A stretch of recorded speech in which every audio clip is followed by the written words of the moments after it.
George Earthy is set to join Bristol City on loan for the season. He has his medical this afternoon and he will be in the stands at Ashton Gate this evening as they take on Coventry City in the Carabao Cup, which, by the way, the draw for the next round is tomorrow and West Ham are included in that draw. We enter at round 2 this season instead of round 3 because we don't have European football, so one to keep your eyes out for.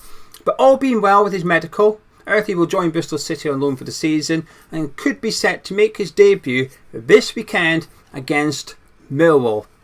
Now, the news was broken last night by ex-West Ham employee, and when I seen the news, I had a twinge of disappointment because I had hopes that Earthy would be involved in the first team. Now, I didn't have these hopes until Saturday. It's sort of last minute hopes up, and it's because of Lopetegui as well. Let me explain. We need to go back to the start of pre-season.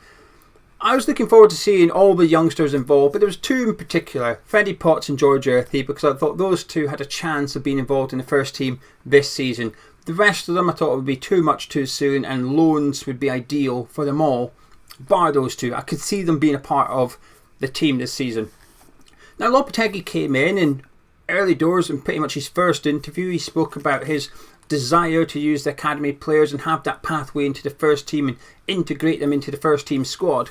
And it was nice to hear, but that's all it was. I was taking it with a pinch of salt because the first few weeks it's only going to be positive PR spin that we hear. Now, that's the media team at the club, that's their job. They're going to have to put that stuff out there, and Lopetegui kind of has to say that. I've yet to see a manager rock up at a new club and say, I'm not going to use the academy. Young players at this club, don't bother. They've not got a chance. So they're all going to say that they want to do it. And to be honest with you, maybe I'm being naive. I'm going to give them all the benefit of doubt. I think they all want to. I think majority of managers have a desire, and in an ideal world, they would use players from the academy. Whether they're brave enough or they actually mean it, we'll wait and see. Not too many do these days. So when Lopetegui seen it, I wasn't buying into it. It's very much I will wait and see. And I think that's fair. Now, throughout pre-season, I was disappointed not to see more of George Earthy. When we were in Austria, when we played Wolves, when we played Crystal Palace, he was involved and he was picking up minutes. But I was hoping to see more minutes for him. Indications that he was going to be part of the first team this season. So up until Saturday, I was thinking, we've been quite restricted with 30 minutes. Now, I understand, by the way, this isn't a criticism of Lopetegui. I understand why he did it. He's trying to evenly distribute the minutes to everybody involved in pre-season over those games. Get everybody's fitness up. Get everybody's match sharpness up. Give everybody an opportunity to impress. It's the right thing to do. But on Saturday, we played Celta Vigo.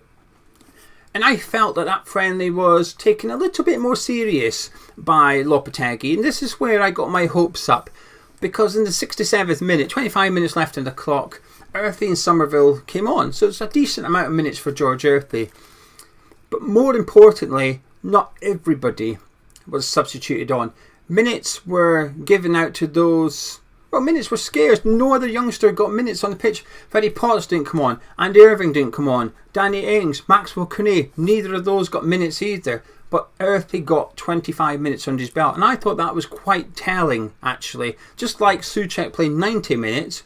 Maybe I'm reading too much into it. But I thought it was quite telling.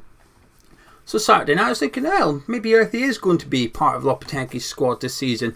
So when I seen the news last night, there was a bit of disappointment because it would have been hard to integrate him into the first team. There's a lot of competition because I think Paqueta will start as number 10. I don't think he'll be in that number 8 position, which I understand a lot of people want to see him there. I'll just be surprised if Lopetegui plays him there. I think most of the time we'll see him in that number 10 role. So he's there, Somerville's on the left, Caduce's on the left, Bowen's on the right, Guilherme's on the right. But there's maybe space there for Earthy to be an option. Minutes might be limited, but in and around the first team for the whole season could be a benefit to him. So when I learned of the news, my initial reaction was a bit of disappointment because I was hoping to see him in a West Ham shirt next season, an option off the bench. But I got over it very quickly, and I'm in agreement that a move to a championship club, and a solid championship club, is the best thing for him. And it's a really good level for him to go out to as well. I feel quite confident he will be a success at Bristol City. But I'm looking forward to seeing him play at Bristol City even more after speaking to a Robins fan. I spoke to Patch earlier, who you're going to hear from in just a minute, and he's got my hopes up even more about Earthy being a success at Bristol. Now, the one thing I will say is the club have got a lot of loan moves correct recently. I was very vocal and critical of the club's decision to loan Callum Marshall to West Brom last season, and I stand by that. I haven't changed my mind. It was a horrific move. However, even lesser ones like Nathan Trott going out on loan, he got his development, he got minutes, and he's got a good permanent transfer off the back of it. The higher profile ones like Flynn Downs, that worked out perfectly as far as West Ham are concerned. Then we had Freddie Potts last season, before him Josh Cullen, Connor Coventry, players going out on loan and winning Player of the Year at the clubs. So West Ham have been good at loaning out youngsters in recent seasons, and I'm hoping that this is just another one of them. For the next 10 months, I'm going to be watching as much of Bristol City as I can. However, I did speak to Patch from Three Peeps in a podcast. We spoke to his colleague earlier on in the year when we took on Bristol City in the FA Cup and lost to Bristol City in the FA Cup. However, I spoke to Patch. He's very excited about George Earthy joining Bristol City on loan. I asked him where he's going to play, if he's going to get minutes, and what he hopes from Earthy in a Robin shirt next season. This is Patch. George Earthy is almost a Bristol City player, at least for the rest of the season. What's your thoughts on this signing?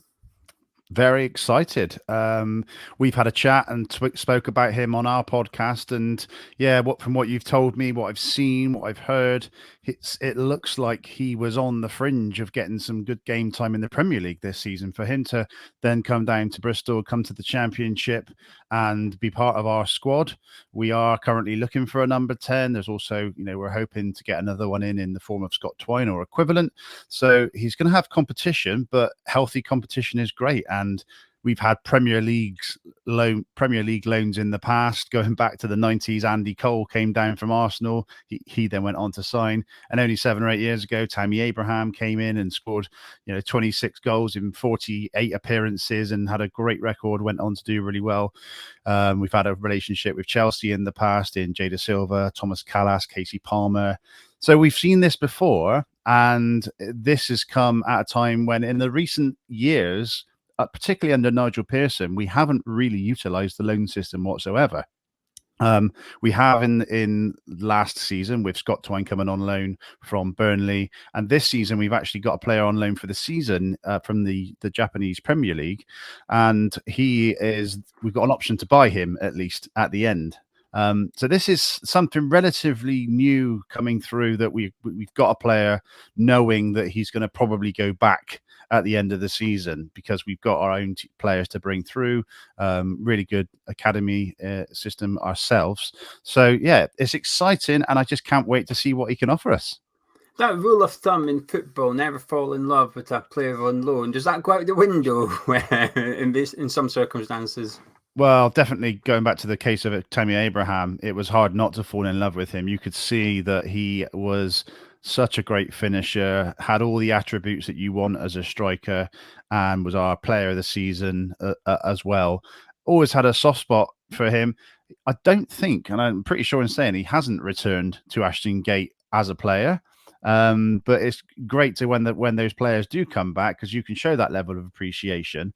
And we've got a former players association going really well at Ashton Gate, which welcomes those players back. So I'm sure we'll come back at some point in the future. But yeah, it's hard not to. Well, as soon as they put that red shirt on,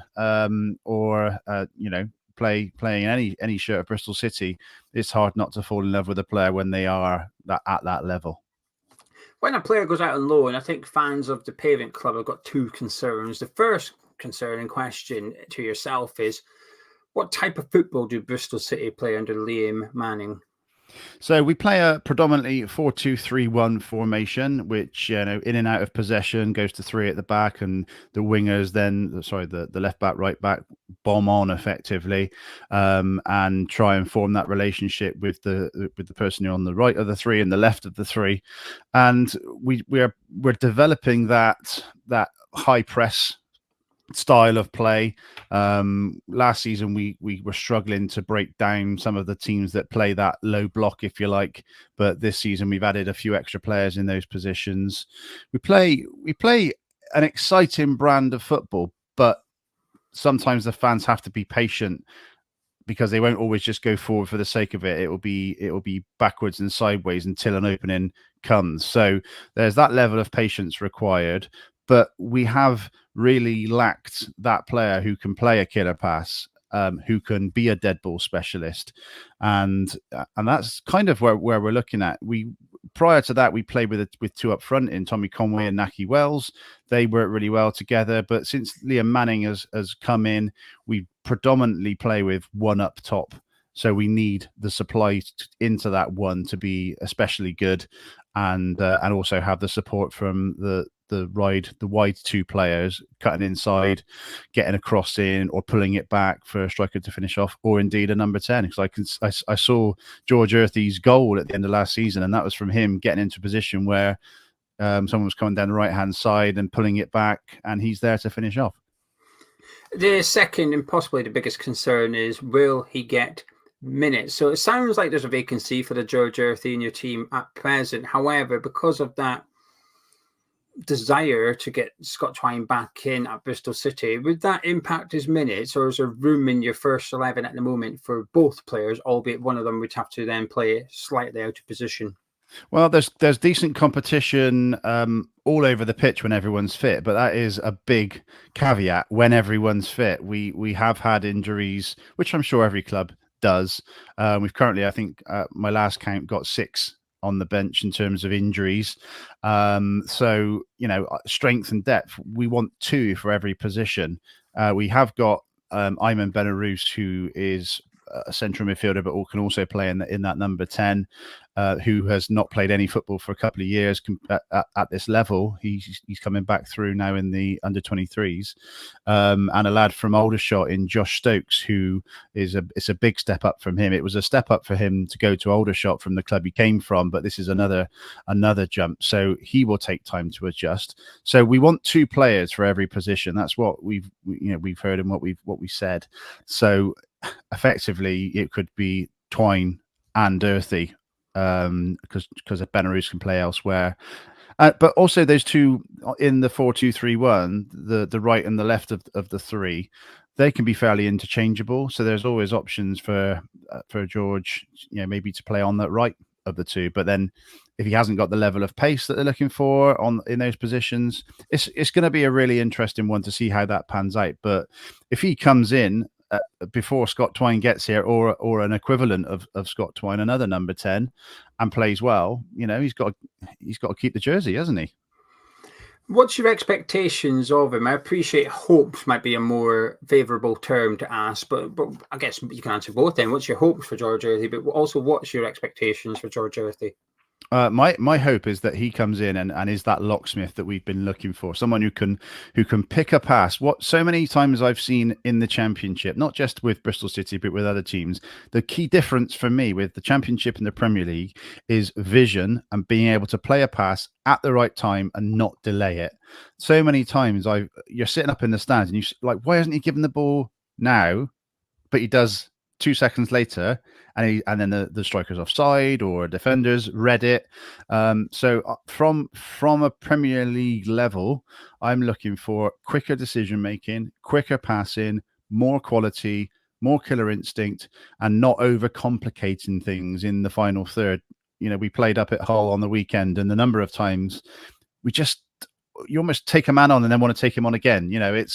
It became a little bit complicated, and a number of times you're shouting and thinking, get your shot away. And lo and behold, our new striker Fali Mayulu comes on and gets one chance, shoots and scores. So that's what I'm looking for, is that sort of that higher level in terms of attributes. Now, I want to apply a bit of context to Bristol City here for West Ham fans listening, thinking what level of clubs you're going at. What are your expectations for Bristol City this season in terms of league finish and so on? Yeah, so we finished in 11th last season, and we were bouncing around mid-table more or less all season. But this season, we need a step change. We should be flirting with the playoffs throughout the season, not making a late surge and getting in and around that position towards the end of the season. We want to be there in a month's time. We want to be there at Christmas. We want to be there towards the end of the season. I'm not saying, cemented into the playoffs. I'm saying always in with a shout of the playoff places. So that's kind of where we are looking as fans. And that's what success looks like for me, is certainly so that we're down to the last couple of games of the season and still within reach of the playoffs. Well, George is set to have his medical today, be in the stands for the game tonight. However, could be in line to make his debut for you at the weekend against Millwall. That's got to add a little bit extra spice and motivation for any West Ham, a big West Ham fan as well. But starting against Millwall, that would be, surely that's something every West Ham and Bristol City fan is looking to see this weekend. Yeah, I think everyone's got a special relationship with Millwall, and having watched multiple documentaries and just knowing British football, yeah, he's going to have a lot of friends and family talking to him before that game. But he's got to maintain composure and a level head in these circumstances. And yeah, I look forward to seeing him make his debut. Hopefully, fingers crossed. Yeah, I'm hoping he does it as well. Obviously, Liam Mannings with the connection to the academy at West Ham, so I'm hoping he's got intel on George Earthy, if you like, prior to him joining your club. So fingers crossed that it's a success. And after speaking to you, I'm even more confident that he's joining the right level of club where he will get plenty of minutes, but also he can give you what you're looking for. What you were describing there is a quick, decisive number 10. I think that's what you're getting. The only thing he's lacking is experience. That's all he's lacking. So I'm hoping he can pick it up at Ashton Gate this season.